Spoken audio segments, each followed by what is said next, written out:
ঐক্যমত হয়ে সনদ সই করে ভিন্ন কথা বলতে চায়, আবার তার জন্য রাস্তায় গিয়ে আন্দোলন করতে চায়। এই জন্য কি শেখ হাসিনাকে বিদায় করা হয়েছিল? এই জন্য বিদায় করা হয়নি।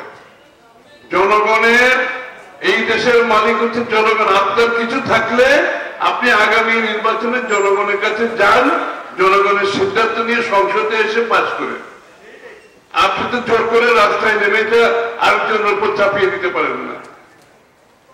যেখানে ঐক্যমত হয়েছে ঐক্যমতের বাইরে গিয়ে নতুন নতুন কথা এনে নির্বাচনকে বাধাগ্রস্ত করার চেষ্টা করবেন না, নির্বাচনকে পিছিয়ে দেওয়ার চেষ্টা করবেন না।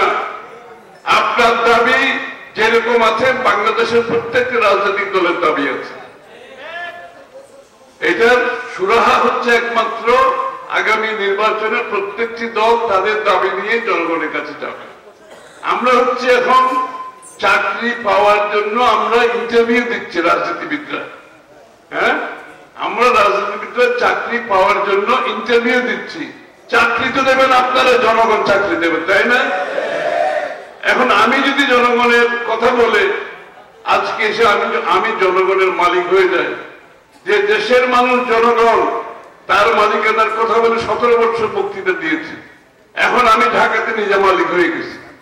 এই সিদ্ধান্ত দিতে হবে, ওই সিদ্ধান্ত দিতে হবে, এটা না দিলে এটা হবে, সেটা না দিলে এটা হবে, নাইলে রাস্তায় নামবো, কর্মসূচি দেব। কি গণতন্ত্রে বিশ্বাস করে এরা? মনে হয় আপনাদের এরা গণতন্ত্রে বিশ্বাস করে? তাইলে শেখ হাসিনাকে বিতাড়িত করার পিছনে এত ত্যাগ আমরা কি জন্য করেছি? বাংলাদেশের মানুষের মালিকানা ফিরিয়ে দেওয়ার জন্য।